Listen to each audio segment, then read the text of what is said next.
Hello my dear students, मैं Ajay sir अपने YouTube channel पर आप सभी का स्वागत करता हूं।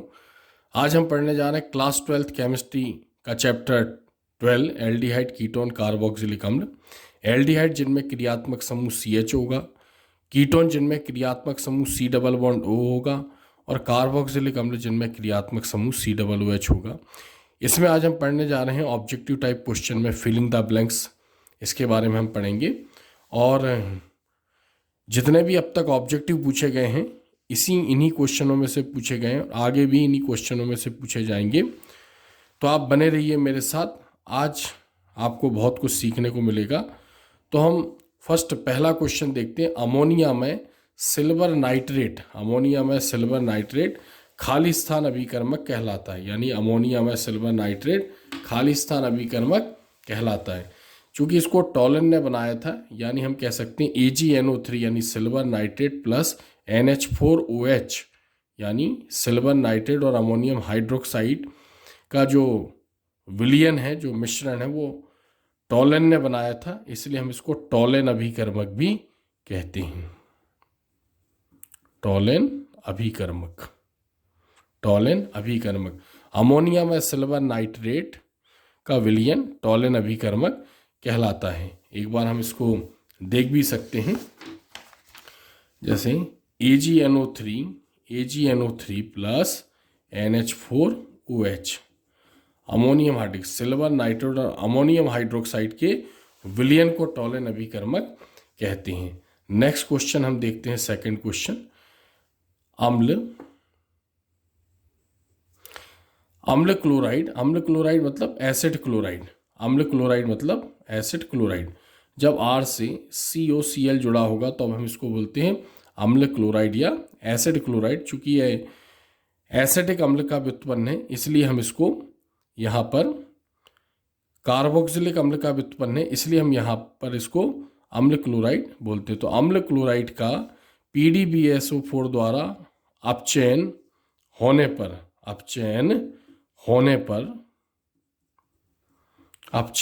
पर खाली स्थान बनता है। तो हम सभी जानते हैं अपचयन का मतलब होता है हाइड्रोजन परमाणु से क्रिया। जब इसकी क्रिया हाइड्रोजन परमाणु से होगी और उपस्थिति क्या होगी, PDBSO4 उबलते जाइलिन में बने विलयन का PDBSO4 की उपस्थिति में हाइड्रोजन द्वारा अपचयन होता है। तो यहाँ से एक हाइड्रोजन बाहर निकलेगा, यानी हम कह सकते हैं यहाँ से HCl बाहर हो जाएगा। तो यहाँ पर क्रिया को संतुष्ट करने के लिए, यानी क्रिया को संतृप्त करने के लिए 2 हाइड्रोजन की आवश्यकता होगी। दूसरा हाइड्रोजन वहाँ पर क्लोरीन की जगह अटैच हो जाएगा, तो बनने वाला यौगिक बनेगा RCHO एल्डिहाइड। तो हमें क्या बताना है कि अम्ल क्लोराइड यानी RCOCl का जब अपचयन होगा इसकी उपस्थिति में, तो बनने वाला जो यौगिक होगा वो एल्डिहाइड होगा। तो हमारा आंसर यहाँ पर एल्डिहाइड होगा, एल्डिहाइड बनता है। फिर तीसरा क्वेश्चन देखते हैं हम यहाँ पर। कैल्शियम फॉर्मेट का फॉर्मूला होता है HCOO। इसकी वैलेंसी -1 होती है और कैल्शियम की वैलेंसी यहाँ पर +2 होती है, यानी फॉर्मेट से जब कैल्शियम जुड़ेगा तो इसका फॉर्मूला हो जाएगा HCOO और Ca। तो कैल्शियम फॉर्मेट का शुष्क आसवन करते हैं। शुष्क आसवन मतलब इसको शुष्क यानी सूखा ही, इसको हम गर्म करेंगे, शुष्क आसवन करेंगे इसका।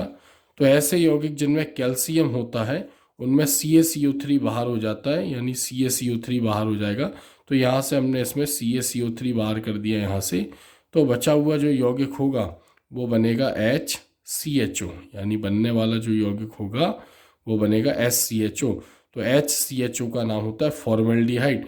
तो या तो हम इसका फॉर्मूला लिख सकते हैं यहाँ पर, कैल्शियम फॉर्मेट का शुष्क आसवन से खाली स्थान बनता है, तो क्या बनेगा यहाँ पर फॉर्मेल्डिहाइड।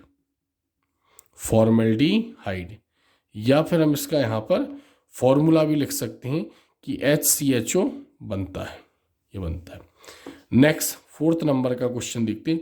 अम्ल क्लोराइड, यहाँ पर 4th नंबर का क्वेश्चन अगर हम देखें, अम्ल क्लोराइड, तो यहाँ पर भी क्या है, ये जो अभी हमने ऊपर रिएक्शन में पढ़ा है। तो अम्ल क्लोराइड मतलब RCOCl। चूंकि ये कार्बोक्सिलिक अम्ल का व्युत्पन्न है, कार्बोक्सिलिक अम्ल, इसलिए हम इसको अम्ल क्लोराइड बोलते हैं। यानी कार्बोक्सिलिक अम्ल के जब OH समूह का कार्बोक्सिलिक अम्ल के, जैसे कार्बोक्सिलिक अम्ल का फॉर्मूला होता है, ठीक है, RCOOH, इसमें COOH क्रियात्मक समूह होता है। जब इसमें से OH बाहर निकलता है और इसकी जगह Cl जुड़ता है तो बनने वाला यौगिक होता है RCOCl। तो अम्ल क्लोराइड का PdBaSO4 द्वारा अपचयन होने पर एल्डिहाइड बनता है। यह खाली स्थान अभिक्रिया कहलाती है। तो जब अम्ल क्लोराइड का PdBaSO4 द्वारा अपचयन होगा और एल्डिहाइड बनेगा, ऐसा रोजनमुंड ने बताया था, इसलिए हम इसको रोजनमुंड अभिक्रिया भी कहते हैं। रोजनमुंड अभिक्रिया यानी रोजनमुंड अभिक्रिया जब एसिड क्लोराइड के उबलते जाइलिन में बने विलयन का PD व BaSO4 की उपस्थिति में अपचयन कराते हैं तो एल्डिहाइड बनता है। इसे रोजनमुंड अभिक्रिया कहते हैं। नेक्स्ट 5th नंबर का क्वेश्चन देखते हैं। अल्फा हाइड्रोजन युक्त एल्डिहाइड, अल्फा हाइड्रोजन युक्त एल्डिहाइड यानी जब एल्डिहाइड क्रियात्मक समूह, एल्डिहाइड क्रियात्मक समूह मतलब CHO जब किसी कार्बन से जुड़ा होता है तो उस कार्बन को हम अल्फा कार्बन कहते हैं। यदि उससे हाइड्रोजन जुड़ा है तो उस हाइड्रोजन को भी हम अल्फा हाइड्रोजन कहते हैं। तो ऐसे एल्डिहाइडों को हम क्या बोलेंगे? अल्फा हाइड्रोजन युक्त एल्डिहाइड। यानी क्रियात्मक समूह जिस कार्बन से जुड़ा होगा उस कार्बन को अल्फा कार्बन, उससे जुड़े हुए हाइड्रोजन को हम अल्फा हाइड्रोजन कहते हैं। ऐसे एल्डिहाइड को हम अल्फा हाइड्रोजन युक्त एल्डिहाइड कहते हैं। तो जब अल्फा हाइड्रोजन युक्त एल्डिहाइड तनु NaOH से क्रिया करता है, तनु NaOH से क्रिया करेगा तो एल्डोल बनता है, एल्डोल बनता है। यानी जब अल्फा हाइड्रोजन युक्त एल्डिहाइड या अल्फा हाइड्रोजन युक्त कार्बोनिल यौगिक, हम एल्डिहाइड को कार्बोनिल यौगिक भी कहते हैं, का तनु NH की उपस्थिति में संघनन कराते हैं तो एल्डोल बनता है। यानी इसमें एल्कोहल और एल्डिहाइड दोनों के गुण होते हैं, इसलिए हम इसको एल्डोल बोलते हैं। नेक्स्ट 6वें नंबर का क्वेश्चन हम देखते हैं यहाँ पर। RCOOH को P2O5 के साथ गर्म करते हैं, यानी P2O5 की उपस्थिति में हम यहाँ इसको गर्म करेंगे। तो क्वेश्चन नंबर यहाँ पर हम 6 देखते हैं। RCOOH यानी कार्बोक्सिलिक अम्ल के 2 अणु लिए जाएंगे और P2O5 की उपस्थिति में इसको हम गर्म करेंगे। P2O5 एक अच्छा निर्जली कारक है। अच्छा निर्जली कारक है मतलब जल के अणुओं को अवशोषित कर लेगा। तो यहाँ से हम इसमें से एक जल का अणु बाहर निकाल देंगे, H2O बाहर निकल जाएगा। तो जो बनने वाला यौगिक यहाँ पर होगा क्या बचेगा? RCO और इससे जुड़ जाएगा O। ठीक है, तो इसको क्या बोलेंगे हम? Acid anhydride. एसिड एनहाइड्राइड मतलब कार्बोक्सिलिक अम्ल से जल का निकलना एनहाइड्राइड। चूंकि कार्बोक्सिलिक अम्ल को हम एसिड बोलते हैं इसलिए इसको हम बोलेंगे एसिड एनहाइड्राइड। मतलब एसिड से जल के अणु निकलने पर जो यौगिक बना है उसे हम एनहाइड्राइड बोलेंगे। तो RCOOH को P2O5 के साथ गर्म करने पर एसिड एनहाइड्राइड या हम कहेंगे अम्ल एनहाइड्राइड बनता है। तो एसिड की जगह हम क्या लिख सकते हैं? अम्ल, अम्ल एनहाइड्राइड बनता है, अम्ल एनहाइड्राइड बनता है। नेक्स्ट 7 नंबर का क्वेश्चन हम यहाँ पर देखेंगे। ZnHG व HCl अभिकर्मक का नाम क्या है? इसको क्लीमेंजन ने बताया था, इसलिए हम इसको क्लीमेंजन अभिकर्मक या क्लीमेंजन अपचायक भी इसको हम बोलते हैं। क्लीमेंजन अभिकर्मक या इसको हम क्लीमेंजन अपचायक के नाम से भी जानते हैं। तो क्लीमेंजन ने क्या किया था? एल्डिहाइड या कीटोन, उसने एल्डिहाइड या कीटोन का ZnHG व HCl की उपस्थिति में अपचयन कराया था तो एल्केन प्राप्त हुए थे, जिसे क्लीमेंजन अभिक्रिया कहते हैं। क्लीमेंजन अपचयन अभिक्रिया भी इसको कहते हैं। तो यहाँ पर जो ये युग्मक है यानी युग्मन है इसको हम क्लीमेंजन अपचायक कहते हैं। नेक्स्ट 8वें नंबर की रिएक्शन देखते हैं हम। जब बेंजीन के ऊपर CH3 जुड़ा होगा तो हम इसको टोल्यूइन बोलते हैं। यानी टोल्यूइन को CrO2Cl2 यानी क्रोमिल क्लोराइड की उपस्थिति में गर्म करते हैं, उसके बाद इसका जल अपघटन करवाते हैं तो बेंजल्डिहाइड बनता है, यानी C6H5CHO। इसका सूत्र होगा C6H5CH3। बेंजीन रिंग के ऊपर जब CH3 जुड़ा होता है तो इसको हम टोल्यूइन कहते हैं, और जब क्रोमिल क्लोराइड की उपस्थिति में इसको हम गर्म करते हैं तो बेंजल्डिहाइड बनता है। इस क्रिया का नाम इटार्ड अभिक्रिया है। इसको इटार्ड ने बताया था, इसलिए इसको हम इटार्ड अभिक्रिया कहते हैं। नेक्स्ट क्वेश्चन देखते हैं, क्वेश्चन नंबर 9। तो यहाँ पर C6H5CHO यानी बेंजल्डिहाइड। बेंजल्डिहाइड एक अल्फा हाइड्रोजन विहीन एल्डिहाइड है, यानी अल्फा हाइड्रोजन विहीन एल्डिहाइड। जब एल्डिहाइड क्रियात्मक समूह कार्बन से जुड़ा हो, यानी एल्डिहाइड क्रियात्मक समूह जब कार्बन से जुड़ा हो और कार्बन पर यदि हाइड्रोजन नहीं है, कार्बन पर हाइड्रोजन नहीं है, तो हम इसको बोलेंगे अल्फा हाइड्रोजन विहीन एल्डिहाइड। तो ऐसे दो एल्डिहाइड हैं, एक SCHO, इसमें क्रियात्मक समूह डायरेक्ट S से जुड़ा है, कार्बन नहीं है, इसलिए अल्फा हाइड्रोजन विहीन।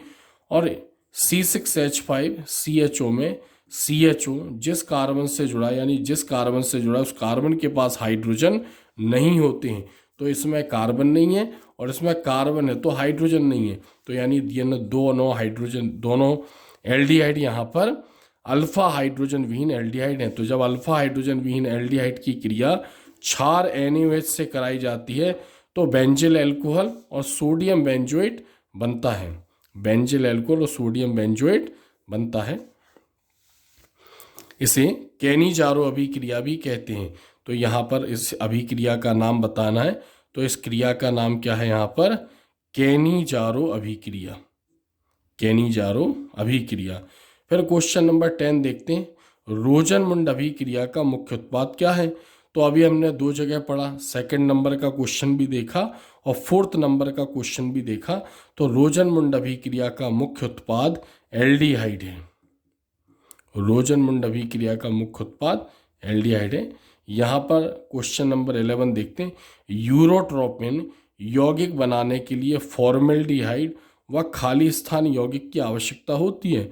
तो फॉर्मेल्डिहाइड के साथ अमोनिया की भी आवश्यकता होती है। तो यूरोट्रोपिन मतलब जब फॉर्मेल्डिहाइड की क्रिया अमोनिया से कराई जाती है तो हेक्सामेथिलीन टेट्राएमीन, हेक्सामेथिलीन टेट्राएमीन एक यौगिक बनता है, यानी CH2 होल 6N4 यानी हेक्सा, इसको मैथिलीन बोलते हैं, मैथिलीन समूह, हेक्सामेथिलीन टेट्राएमीन बनता है, जिसे यूरोट्रोपिन भी हम कहते हैं। इसका उपयोग मूत्र संबंधी रोगों के उपचार में किया जाता है एज ए औषधि के रूप में, इसलिए हम इसको यूरोट्रोपिन भी कहते हैं। यहाँ पर हम देखते हैं 12 नंबर का क्वेश्चन, फॉर्मेल्डिहाइड में अमोनिया मिलाकर संघनन करने से खालिस्तान बनता है। यानी फॉर्मेल्डिहाइड की क्रिया जब अमोनिया से करवाई जाएगी तो क्या बनेगा? तो ऐसा ही क्वेश्चन हमने 11 नंबर पर पढ़ा है। दोनों में थोड़ा सा डिफरेंस है, घुमा फिरा के क्वेश्चनों को एग्जाम में देते हैं। तो यहाँ पर क्या बनेगा? यहाँ पर वो यौगिक का नाम पूछ रहा है, तो यौगिक का नाम क्या है यहाँ पर? यूरोट्रोपिन।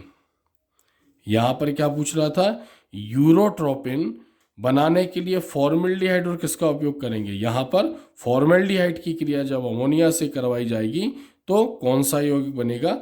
यूरोट्रोपिन। क्वेश्चन नंबर 13 देखते हैं, प्राथमिक एल्कोहल ऑक्सीकृत होकर खाली स्थान बनाते हैं। यानी जब प्राथमिक एल्कोहल का ऑक्सीकरण किया जाता है, प्राथमिक एल्कोहल यानी RCH2OH, इसका ऑक्सीकरण किया जाता है, यानी ऑक्सीजन परमाणु के साथ क्रिया, तो यहाँ से H2 और यहाँ से O बाहर हो जाएगा, H2O बाहर हो जाएगा, तो बनने वाला यौगिक होगा RCHO, यानी क्या बनेगा?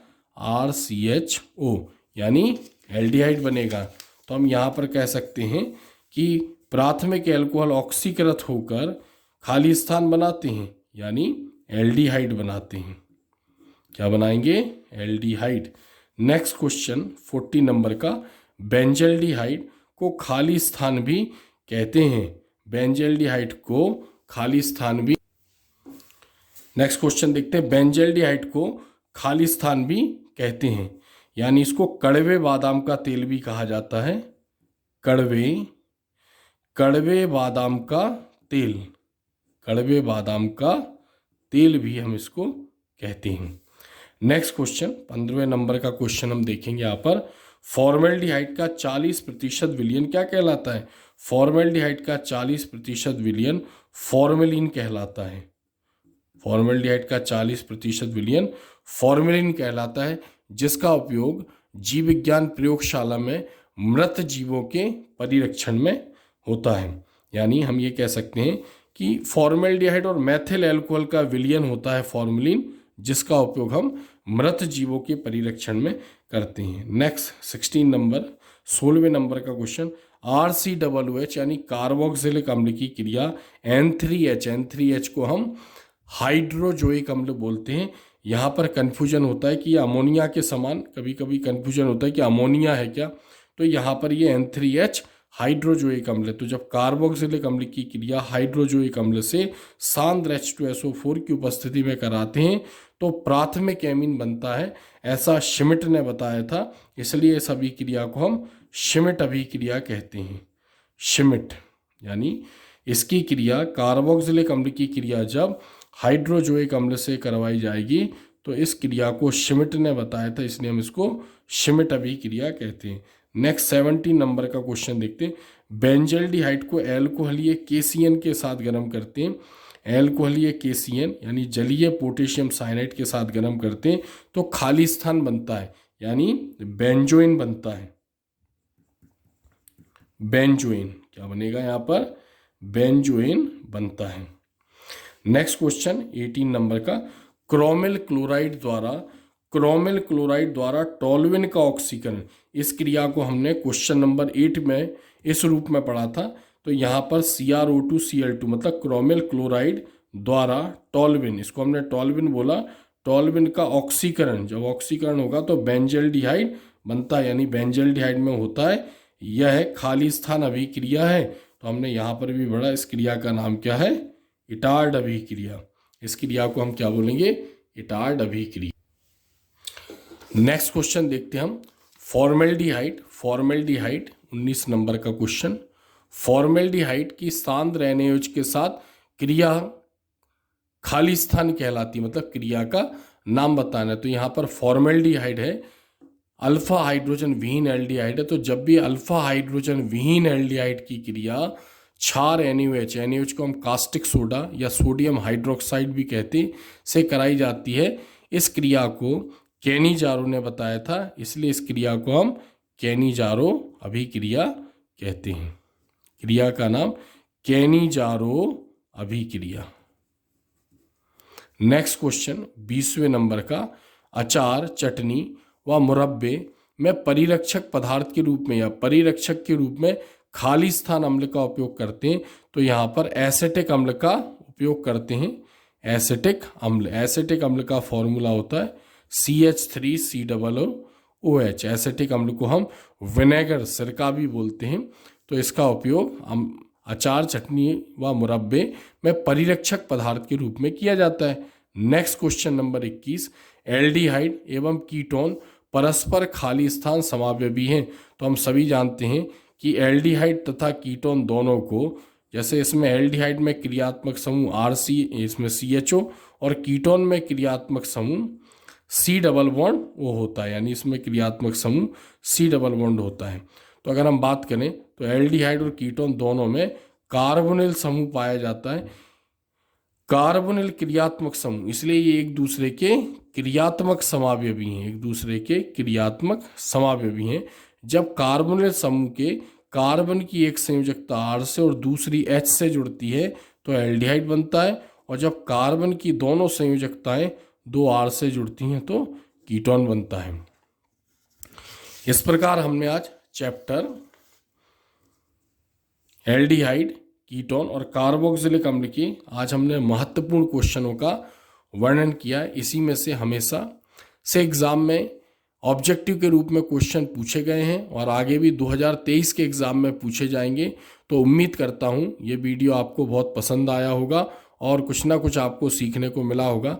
अगर आपको ये वीडियो अच्छा लगे तो चैनल को सब्सक्राइब करें, वीडियो को लाइक करें, कमेंट्स करें और शेयर करें उन बच्चों तक जिन बच्चों को इस वीडियो की आवश्यकता है। इसी प्रकार हम अच्छे वीडियो के साथ दिन प्रतिदिन मिलते रहेंगे।